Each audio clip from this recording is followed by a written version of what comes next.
Hi అండి, welcome to my channel Laddus cookings. అందరికీ నమస్కారం అండి. ఈరోజు కిచెన్లో ఎంతో టేస్టీగా ఉండే సాంబార్ రెసిపీ అండి. అన్నం లెక్క కానీ ఇడ్లీల లెక్క కానీ సూపర్గా అంటే సూపర్గా ఉంటుంది సాంబారు. ఒక్క ముద్ద కూడా వదిలిపెట్టకుండా తినేస్తారండి, అంత బాగుంటుంది సాంబారు. ఒకసారి మీరు కూడా ట్రై చేసి ఎలా వచ్చిందో నాకు కూడా చెప్పండి. చాలా అంటే చాలా బాగుంటుందండి. ఇందుకు కావాల్సింది నేను ఒక టూ గ్లాసెస్ కందిపప్పు తీసుకున్నానండి. ఈ కందిపప్పును నీట్గా ఒక 2 times వాష్ చేసి తీసుకోవాలి. ఇలా వాష్ చేసుకున్న తర్వాత ఒక 1/2 స్పూన్ పసుపు తీసుకుంటున్నానండి. ఇది వేసుకొని మూత పెట్టేసుకొని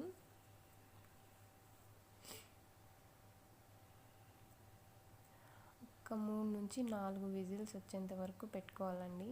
కందిపప్పు కొంతమందికి సరిగ్గా ఉడకదు కదా, అందుకు 4 విజిల్స్ పెట్టుకోండి.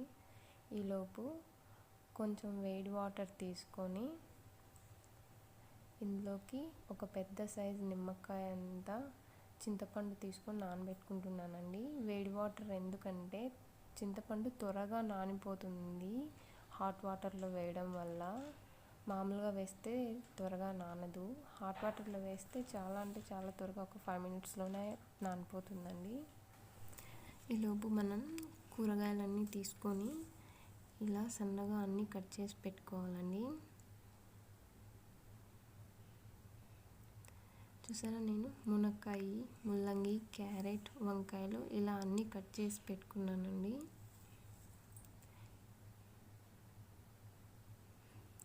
ఇప్పుడు ఒక బౌల్లో కొంచెం వాటర్ తీసుకొని అందులోకి ఒక 1.5 స్పూన్ సాల్ట్ వేసుకొని ఈ కూరగాయలన్నీ ఆ వాటర్లో బాగా మిక్స్ చేసేలాగా వేసుకోవాలండి. ఎందుకంటే కూరగాయలు వాడిపోయినట్టు ఉంటాయి కదండి, వంకాయ కూడా. ఆ ఉప్పు నీళ్ళల్లో వేయడం వల్ల కూరగాయలు అనేవి ఫ్రెష్గా వస్తాయి, మంచిగా తాజాగా వస్తాయండి. ఇలా వేసుకొని మొత్తం అన్నీ ఉప్పు వాటర్లో అంతా కలిసేట్టుగా ఇలా కలబెట్టుకోవాలి.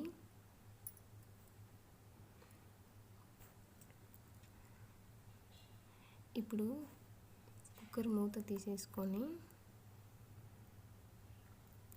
ఈ పప్పు ఉడికిపోయింది కదండి, ఈ పప్పునంతా మెత్తగా పప్పు గుత్తితో మెత్తగా స్మాష్ చేసుకోవాలి. చూసారా, ఇలా మెత్తగా రుద్దుకొని పెట్టుకోవాలండి. తర్వాత అలాగే కుక్కర్లో ఒక 3 నుంచి 4 స్పూన్ల ఆయిల్ తీసుకొని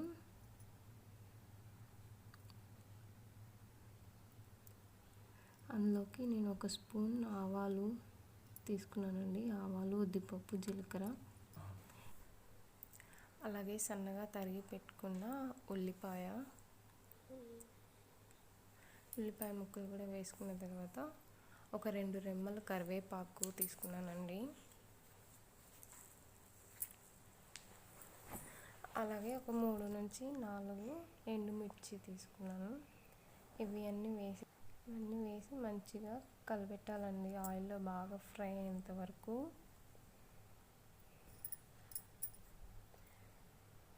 ఇలా కలబెట్టుకున్న తర్వాత నేను ఇంగువ తీసుకుంటున్నానండి. సాంబార్లో ఇంగువ వేయడం వల్ల మంచి టేస్ట్ వస్తుంది. ఒక చిటికెడంత తీసుకున్నాను నేను ఇంగువ వేసి కూడా అంతా బాగా కలబెట్టాలి మొత్తం.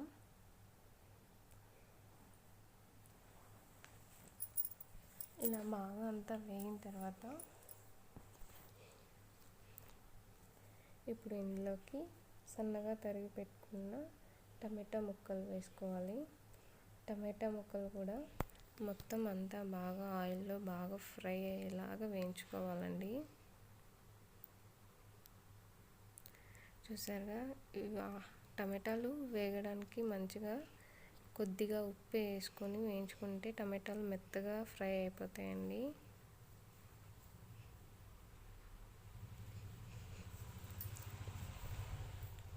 ఇలా వేగిన తర్వాత ఇప్పుడు ఇందులోకి మనం వాటర్లో నానబెట్టుకున్నాం కదండి, ఆ కూరగాయలన్నీ ఇందులో వేసేసుకోవాలి. చూసారా కూరగాయలు ఎంత ఫ్రెష్గా వచ్చాయో. ఇలా మొత్తం కూరగాయలు మొత్తం అన్నీ తీసుకొని మొత్తం వేసేసుకోవాలి. వీటిని ఆయిల్లో బాగా ఫ్రై అయ్యేలాగా వేయించుకోవాలండి. నేను ఉప్పు తీసుకుంటున్నానండి, కల్లుప్పు తీసుకుంటున్నాను. మీరు సాల్ట్ అయినా వాడచ్చు. ముందే ఉప్పు వేయడం వల్ల కూరగాయలకి మొత్తానికి ఉప్పు పడుతుంది బాగా. మళ్ళీ లాస్ట్లో ఉప్పు వేయడం వల్ల కూరగాయలకి కొన్నిటికి ఉప్పు పట్టకుండా ఉంటుందండి. ఇప్పుడే వేయడం వల్ల ఉప్పు అనేది మంచిగా కూరగాయలన్నిటికీ ఉప్పు పట్టేస్తుంది. ఉప్పు పట్టిన తర్వాత ఇలా మంచిగా అంతా కలబెట్టుకోవాలి. ఇలా కలబెట్టుకున్న తర్వాత ఒక స్పూన్ కారం పొడి, అలాగే ఒక స్పూన్ ధనియాల పొడి, ఇవి రెండు కూడా వేసి మొత్తం ఫ్రై చేసుకోవాలండి, అంతా కూరగాయలకి పట్టేట్టుగా. ఇప్పుడు ముందుగా మనము పప్పు రుద్ది పెట్టుకున్నాం కదండి, అదంతా తీసుకొని కూరగాయలలో వేసేసుకోవాలి.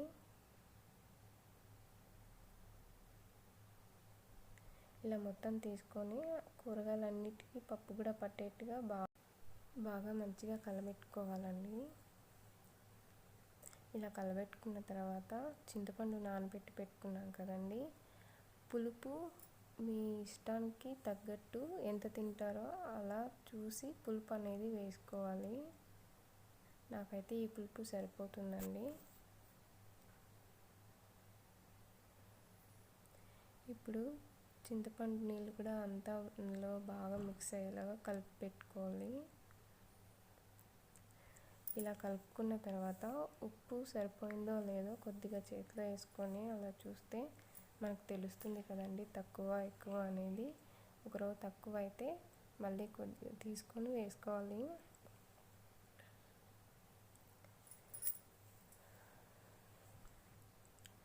ఇప్పుడు మూత పెట్టేసేసి ఇలా మూత పెట్టుకున్న తర్వాత ఇది ఒక విజిల్ వచ్చేంత వరకు పెట్టుకోవాలి. ఇలా విజిల్ వచ్చిన తర్వాత మూత తీసేసుకొని మూత తీసేటప్పుడు జాగ్రత్తగా తీసుకోవాలండి. ఇలా తీసుకొని మొత్తం అంతా కలబెట్టేసి నేను ఇందులోకి ఒక 2-3 స్పూన్లు సాంబార్ పొడి తీసుకుంటున్నానండి.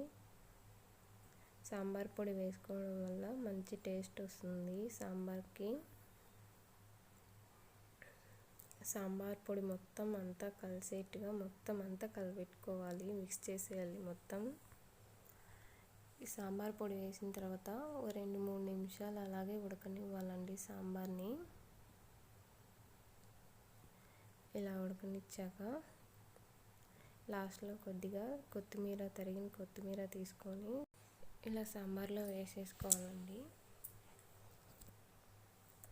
ఈ సాంబారు అన్నంలోకి కానీ ఇడ్లీలలోకి కానీ చాలా అంటే చాలా బాగుంటుందండి. మీరు కూడా ట్రై చేసి ఎలా వచ్చిందో టేస్ట్ నాకు కూడా చెప్పండి, కామెంట్ చేయండి. ఒక్క ముద్ద అంటే ఒక్క ముద్ద కూడా వదిలిపెట్టకుండా తినేస్తారు, అంత టేస్ట్గా అంత బాగుంటుంది. నా వీడియో కానీ మీకు నచ్చినట్లయితే ప్లీజ్ లైక్ చేసి షేర్ చేసి సబ్స్క్రైబ్ చేసుకోండి. ఇటువంటి వీడియోస్ నేను ఇంకా ఎన్నో అప్లోడ్ చేసి పెడుతుంటాను. Please subscribe my channel. ఎలా వచ్చిందో కామెంట్ చేయండి నాకు కూడా.